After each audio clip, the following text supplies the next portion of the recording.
Bill, Davy, welcome back into the Star Sports Zoom room. Thanks so much for joining us. Straight into it, Bill. Let's concentrate. We like to talk about the horses you put up the week before. We love to give you, the airtime you deserve. And you put up Might Bite last week for all of your loyal followers. And we just wanted to get a quick couple of words on him from you, if you may. Has he finished yet? I thought we were here to talk about Vieux Lion Rouge rather than Might Bite. I was going to say, just for you to pick up on the negative. We can come on to the fact that I put up Vieux Lion Rouge in a minute, but we would like to stick to Might Bite to begin with. Listen, we recalled earlier the ground went against Might Bite, but he wasn't great over the fences, to be honest. But look, you can't hit the bullseye with every dart, Luke, as you know. When you hit the ball, I can't hit the ball. I can't hit the board, Bill. But I must admit, I did put up Vieux Lion Rouge. I'm going to hang on to your coattails there. Were you surprised, or did either of you, Davy, Bill, half expect to see the cameras pan to Hendo afterwards announcing Might Bite's retirement? No. He's a very talented horse. Look at the smirk. I love it. The only person who enjoyed watching him pulled up more than me was you, just because of Bill's tip. I mean, I loved him to run and win, but the way you went on, Bill, me and Davey, we can't have not enjoyed that, could we? But he was a long way back from early on. He might retire. He might retire. He could end up in a cross-country chase again. They obviously think there's some fire left in the belly. I love it, Davey. No one has put up more big price winners this summer and into the winter than Bill. And as soon as he puts a stinker up, all we can do is just jump on top of him. Let's get going with Saturday afternoon at Cheltenham. A fantastic day, International Hurdle Day, one of my favourite days racing the year. And we've got the Caspian Caviar Gold Cup. So have a quick rundown of the betting, and then I'll let you, Bill, get stuck into it. At Star Sports, we bet 11-2 favourite Master Tommy Tucker, 6-1 Al Dancer and Windsor Avenue, 13-2 Cepage. Cool Cody comes back from the Paddy Power Gold Cup, 15-2. Midnight Shadow 10, 11-1 Bar. Bill, I'll let you have first stab. Give us a couple in this big handicap that you like, please. Well, it's wide open as you'd expect. There's a bit of rain around, so that's going to have a big impact. There's rain due. What seems to be throughout the forecast. It's just a guessing game as to how much falls. It's good to soft at time with recording, but it's likely to be soft by the time they race on Saturday. The Paddy Power Gold Cup winner, Cool Cody, £6 higher. He'll give it a good spin from the front, but I don't think they'll give him as much rope as they did last time. Al Dancer, you've got to respect him. He ran well in the Paddy Power as well. He's going to be on the scene.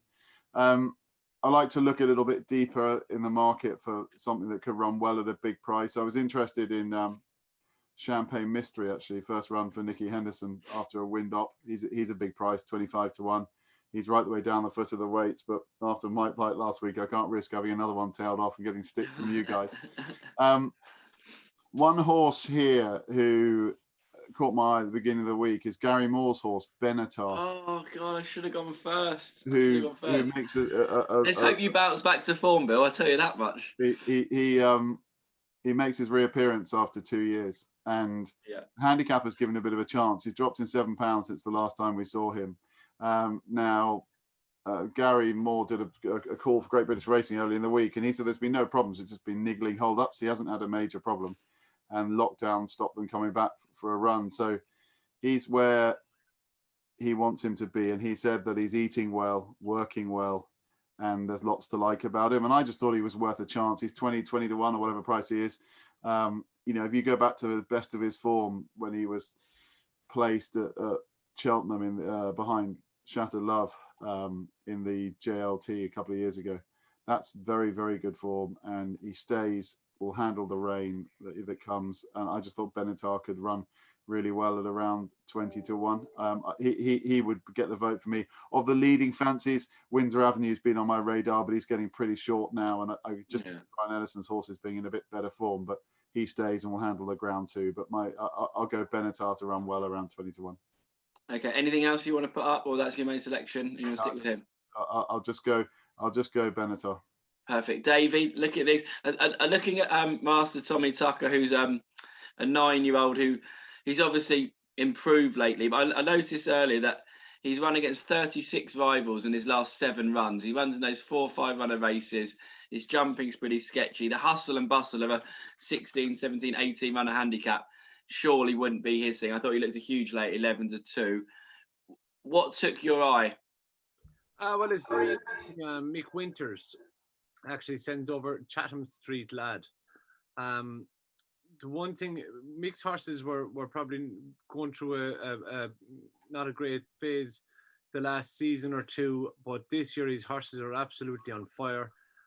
He most certainly wouldn't travel a horse unless he really thought he had a good chance. He's a very, very shrewd trainer. I would definitely be staying on the right side of Chatham Street Lad, and don't be worried if you can't understand him in the interview. Not many people can. We can't even understand him over here. I was going to say, I was sat here with my missus on Saturday when he had the winner, and I was trying to translate her, but she couldn't. She didn't believe that it wasn't a joke. She thought it was a joke, that we weren't watching the racing channel. There was a sketch going on. No. And I was saying no, and I was sort of getting broken bits of it. I don't think he's ever been to Cheltenham himself, has he? He sends them over and doesn't come. Is that right? Yeah, that would sound about right. Yeah. But a very, very shrewd and very capable trainer. Of course, yeah. And this is a very fine horse now. You'll see him if you see him in the preliminaries before the race on telly. He's a beautiful, big, scopy horse, and it wouldn't be beyond him now to run a big race. Okay, cool. So we're going to put Chatham Street Lad for you. Bill, you're going to put up Benetton. Benetton was one of my two. I just wanted to mention Midnight Shadow, who comes here, came 6th in the Marsh, ran well, won the Real Kill last year. It's 22 runs. He's won 6. He's come 2nd, 7. He chucks in the odd stinker, but he's normally up in the van. And I thought Midnight Shadow could go very close to us, along with Benetton.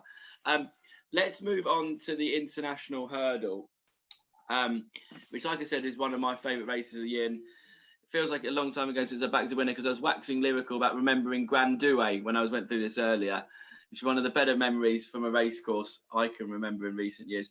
Worrying to see it was 2011. My first guess was it was 2016.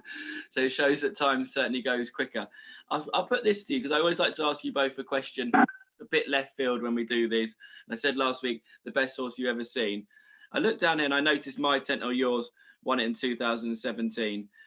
And that was a horse that always used to like to get cribbed by the public, who came 2nd in the Supreme, 2nd in 2 champion hurdles. I thought, for my mind, he is the most underrated racehorse I've ever been involved with watching in my time watching racing. Davy, of all the horses you've ridden over the years, who do you think got the least credit for what they achieved? And Bill, from your point of view, from the media point of view, which horse do you think never got the credit he or she deserved? I'd say Solwit by far and away. Yeah. He was an exceptional horse. He won a Steers hurdle. He won an Irish champion hurdle. He won everything, really. But unfortunately for Solwit, he was around the same time as Hurricane Fly, and he was clashed quite a bit. He beat him on one occasion, but I feel Solwit was a spectacular horse for me, and in general, his form alone. He won an entry hurdle. He won it all. He was just a really, really talented horse, and he just didn't really catch the imagination of the press. But he was loved in Ireland. He was, but he proved how good he was when winning the Steers hurdle and won an entry hurdle, as I said. A great answer. I remember doing the Money in the Ring the year he won the World Hurdle. That certainly, and he really was top class. Bill, anyone you want to put up? No, I think there's a fair few. I think we throw horses out like Mike Bite pretty quick as soon as they lose their form. I think we were discussing last week a horse that had been to the festival 3 times and been beaten, and you were asking why he doesn't get as much love as he should get. Yeah, Anderson's. It's what happens. They've got to get the job done on the big day. Right, let's get into the big day. Down the card, the Unibet starsports.bet 9-4 Goshen, 5-1 Song for Someone, 11-2 Sco Royale, 13-2 Chittabello, 13-2 Silver Streak, 17-2 Ballyandy. Of all the days on the race, because I think that was probably my lowest moment ever going racing, Goshen. Never would I like to see a horse return to a race course and win for a family who more than deserve it. Gary Moore's yard is 4 or 5 miles up the road from me. Jamie Moore, one of the nicest people ever wish to meet. I'd love to see Goshen win the international hurdles. The vibe coming out that yard this week have been more than positive. 9-4, Bill, back or a layer of Goshen? I wouldn't be in a hurry to back him at 9-4. I hope he wins. I mean, he's had a number of kind of hiccups over on the flat. Gary said he left too much for it. He wasn't fit enough. He blew up, and then just got beaten by a decent one last time. But it's not the ideal prep. I mean, he scoped bad the other day. That's why he hasn't taken up any of the engagements. This is a hard assignment. The conditions of this race means that he just gets to carry 11 stone. So a lot of the top ones have 6 pounds more than him. I'd love to see him win too. Be great to see him do what he should have done in the Triumph Hurdle. This is a difficult race to try and go and make all and run in that style, particularly if the rain comes. He may just need it, and he as long as he takes a step forward and runs well, I think Connections will be happy. It's a really good race. It's wide open.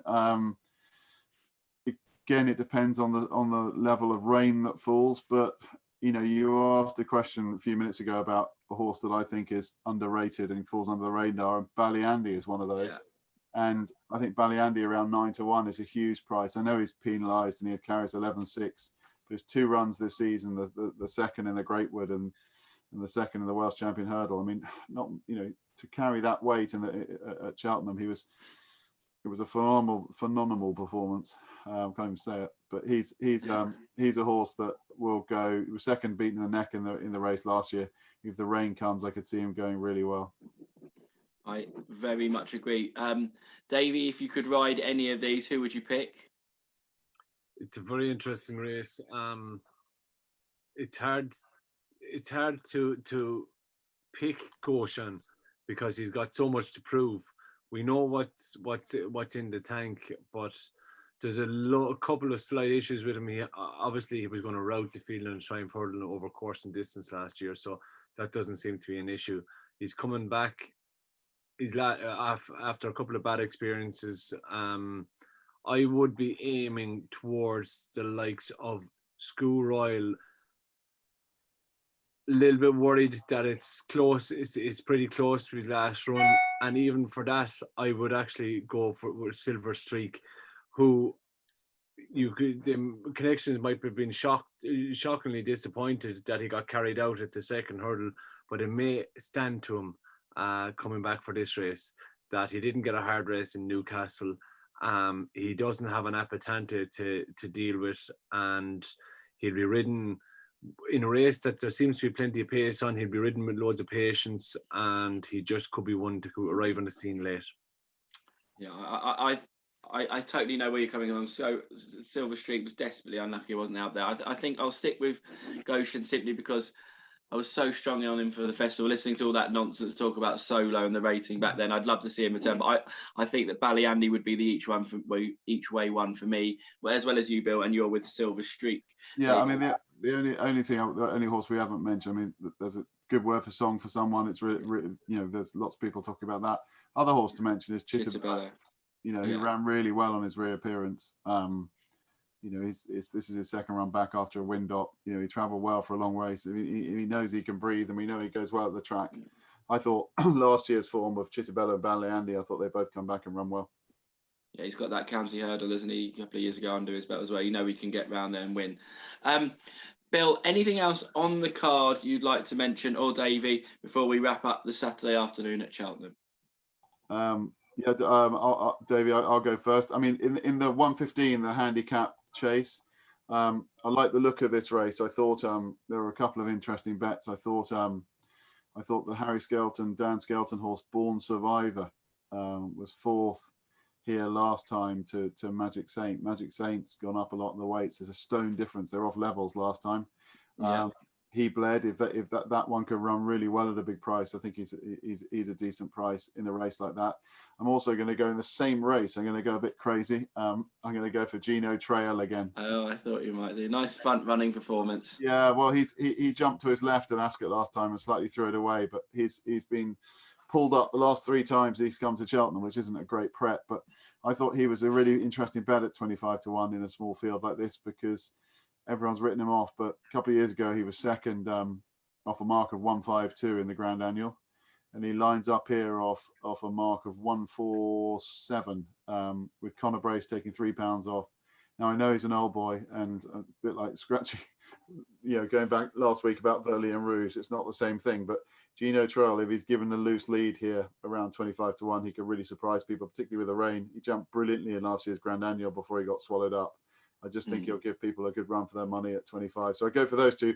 Born Survivor, I think Born Survivor might be, I don't know what price that is, not 9-10-1 Born Survivor. Maybe bigger, 12-1. I've got 8-1 down here, yeah. I thought he'd go well, and Gino Trail won't be that big for long after you get stuck into it. Yeah, Gino Trail, interesting around whatever 25s or whatever he'll be. And then the only other one I thought, again, if the rain arrives in the Albert Bartlett 3-mile hurdle race, I thought it looked like a fair few non-stayers in this race, and I really thought Ashdown Lab was really impressive last time at Uttoxeter in a rain-affected race, and the soft ground will help him, and I think he will continue his winning way on 11-4, 3-1. Joint 3-1 favourite with Danny Kerwin, who I've backed. So I think we might have to have a side bet, me and you there, and we can have bragging rights when we jump back on next week. Davey, anything else you want to put up on the card? Yeah, I like David Pipe's horse was second to Gordon's horse at Cheltenham the last day. I think he just got mugged a little bit by. That's Adagio in the first, Yeah. And there was another one there. Oh yeah, I'm looking forward to seeing Chantry House. I think he looks like he's roughly going along the same route, for the middle distance at the festival, and he looks to be a very talented horse. I'm looking forward to seeing him. Indeed. Well, thanks for that, guys. Thanks very much for joining us, Bill. I will have eventually apologise for dragging out the mic bit a bit too long. No one has been in better form than you for a while now, so thanks for that. Let's hope we can keep it up, and let's hope Benetton can go in the big one, and the Moors can have a double, and Goshen gets back and rights his wrongs at Cheltenham Saturday afternoon. Thank you very much, guys. Perfect. Thank you.